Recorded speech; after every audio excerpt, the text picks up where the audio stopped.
Hi friends, welcome to my channel. ನನ್ನ ಚಾನಲ್ನಲ್ಲಿ ಇವತ್ತು ಫ್ರೆಂಚ್ ಫ್ರೈಸ್ ಯಾವ ರೀತಿ ಮಾಡೋದು ಅಂತ ತೋರಿಸ್ತಾ ಇದ್ದೀನಿ ಫ್ರೆಂಡ್ಸ್. ನೋಡಿ, ನಾನು 4 ಆಲೂಗೆಡ್ಡೆ ತಗೊಂಡಿದ್ದೀನಿ. ಅದನ್ನು ಚೆನ್ನಾಗಿ ತೊಳೆದು ನೀಟಾಗಿ ಸಿಪ್ಪೆ ಎಲ್ಲ ತೆಗೆದು ಇಟ್ಟಿದ್ದೀನಿ ಫ್ರೆಂಡ್ಸ್. ನೋಡಿ, ನಾನು ಈ ರೀತಿ ಕಟ್ ಮಾಡ್ಕೊತಾ ಇದ್ದೀನಿ. ಸಣ್ಣ ಸಣ್ಣದಾಗಿ ಕಟ್ ಮಾಡ್ಕೋಬೇಕು ಫ್ರೆಂಡ್ಸ್. ನೀಟಾಗಿ ಬಾಯ್ಲ್ ಆಗಬೇಕು ಎಣ್ಣೆಯಲ್ಲಿ. ನೋಡಿ ಫ್ರೆಂಡ್ಸ್, ನಾನು ಯಾವ ರೀತಿ ಕಟ್ ಮಾಡ್ಕೊತಾ ಇದ್ದೀನಿ. ಈ ರೀತಿ ಕಟ್ ಮಾಡ್ಕೊಳ್ಳಿ. ಮಕ್ಕಳಿಗೆ ಸ್ನ್ಯಾಕ್ಸ್ಗೆ ತುಂಬ ಚೆನ್ನಾಗಿರುತ್ತೆ ಫ್ರೆಂಡ್ಸ್. ಇದು ದೊಡ್ಡವರು ಕೂಡ ತಿನ್ಬೋದು, ತುಂಬ ಚೆನ್ನಾಗಿರುತ್ತೆ. ನೋಡಿ, ಒಂದು ಬೌಲ್ಗೆ ಹಾಕೋತಾ ಇದ್ದೀನಿ ನಾನು.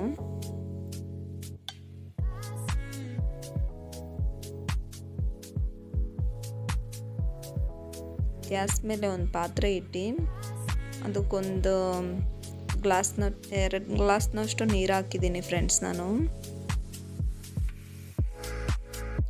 ನೀರು ಕಾಯ್ದ ನಂತರ ನಾನು ಕಟ್ ಮಾಡಿ ಇಟ್ಕೊಂಡಿರೋ ಆಲೂಗೆಡ್ಡೆ ಹಾಕ್ಕೊತಾ ಇದ್ದೀನಿ ಫ್ರೆಂಡ್ಸ್. ನಾನು ಅದು ಸ್ವಲ್ಪ ಮಾತ್ರ ಬೇಯಿಸ್ಕೋಬೇಕು. ಕಲರ್ ಚೇಂಜ್ ಆದರೆ ಸಾಕು ಫ್ರೆಂಡ್ಸ್. ಅದು ನೋಡಿ, ಈಗ ಬೆಂದಿದೆ. ಒಂದೇ ಒಂದು ಕುದಿ ಬಂದರೆ ಸಾಕು. ಒಂದು 20% ಬೇಯಿಸ್ಬೇಕು ಫ್ರೆಂಡ್ಸ್. ನೋಡಿ, ಒಂದೇ ಒಂದು ಕುದಿ ಬಂದಿದೆ. ಅದನ್ನು ತೆಗೆದಿಟ್ಕೋತಾ ಇದ್ದೀನಿ ಫ್ರೆಂಡ್ಸ್. ಅದು ನೀರಿನ ಅಂಶ ಎಲ್ಲ ಹಾರಬೇಕು ಫ್ರೆಂಡ್ಸ್. ಅದಕ್ಕೋಸ್ಕರ ಏನು ಮಾಡಬೇಕು ಅಂದರೆ, ಒಂದು ಕಾಟನ್ ಬಟ್ಟೆ ತಗೊಂಡು ಅದರ ಮೇಲೆ ಹರಡಿ ಫ್ರೆಂಡ್ಸ್. ಒಂದು 5 ನಿಮಿಷ ಸಾಕು. ನೀರು ಇರಿದ್ರೆ ಸಾಕು, ಅದರಲ್ಲಿರುವಂತಹ ನೀರು.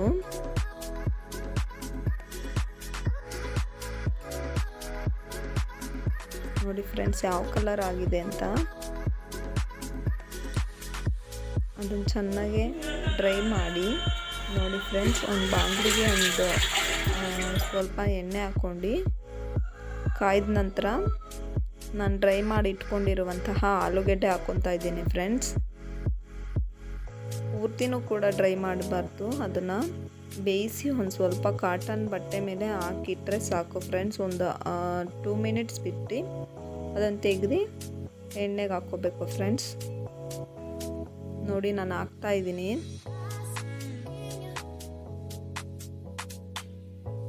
ಹಾಕ್ಬಿಟ್ಟು ಚೆನ್ನಾಗಿ ಫ್ರೈ ಮಾಡ್ಕೋಬೇಕು ಫ್ರೆಂಡ್ಸ್.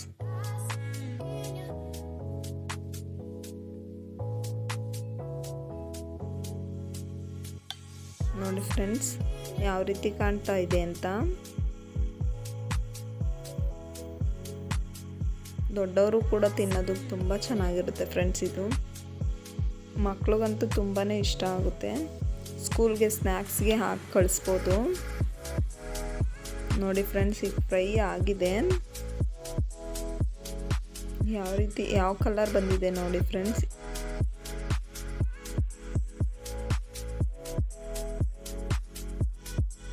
ಒಂದು 10 ನಿಮಿಷ ಫ್ರೈ ಮಾಡ್ಕೋಬೇಕು ಫ್ರೆಂಡ್ಸ್.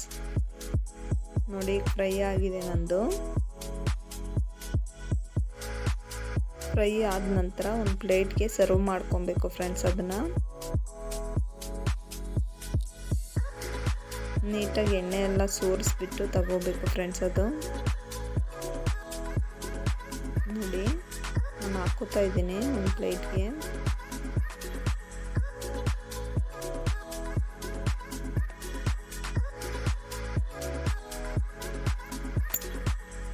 ನೋಡಿ ಫ್ರೆಂಡ್ಸ್, ತುಂಬ ಚೆನ್ನಾಗಿತ್ತು. ಟ್ರೈ ಮಾಡಿದೆ. ಸ್ವಲ್ಪ ಚಿಲ್ಲಿ ಪೌಡರ್ ಹಾಕೋಬೇಕು ಫ್ರೆಂಡ್ಸ್. 1 ಸ್ಪೂನ್ ಅಷ್ಟು ಹಾಕ್ಕೊತಾ ಇದ್ದೀನಿ ಫ್ರೆಂಡ್ಸ್. ಇದಕ್ಕೆ ಚಾಟ್ ಮಸಾಲ ಹಾಕ್ಕೊಂಡ್ರೆ ತುಂಬ ಚೆನ್ನಾಗಿರುತ್ತೆ. ಬಟ್ ನನ್ನ ಮಗಂಗೆ ಇಷ್ಟ ಆಗಲ್ಲ. ಅದಕ್ಕೋಸ್ಕರ ಚಿಲ್ಲಿ ಪೌಡರ್ ಮತ್ತು ಸಾಲ್ಟ್ ಹಾಕ್ಕೋತಾ ಇದ್ದೀನಿ ಫ್ರೆಂಡ್ಸ್. ಅದನ್ನು ಚೆನ್ನಾಗಿ ಮಿಕ್ಸ್ ಮಾಡ್ಕೋಬೇಕು ಫ್ರೆಂಡ್ಸ್. ಮಿಕ್ಸ್ ಮಾಡಿಬಿಟ್ಟು ಒಂದು 10 ಮಿನಿಟ್ಸ್ ಬಿಟ್ಟು ತಿಂದರೆ ತುಂಬ ಚೆನ್ನಾಗಿರುತ್ತೆ. ನೋಡಿ, ಈ ರೀತಿ ಮಿಕ್ಸ್ ಮಾಡಿ ಇಡಬೇಕು. ಯಾವ ರೀತಿ ಮಿಕ್ಸ್ ಮಾಡ್ತಾ ಇದ್ದೀನಿ ನೋಡಿ ಫ್ರೆಂಡ್ಸ್.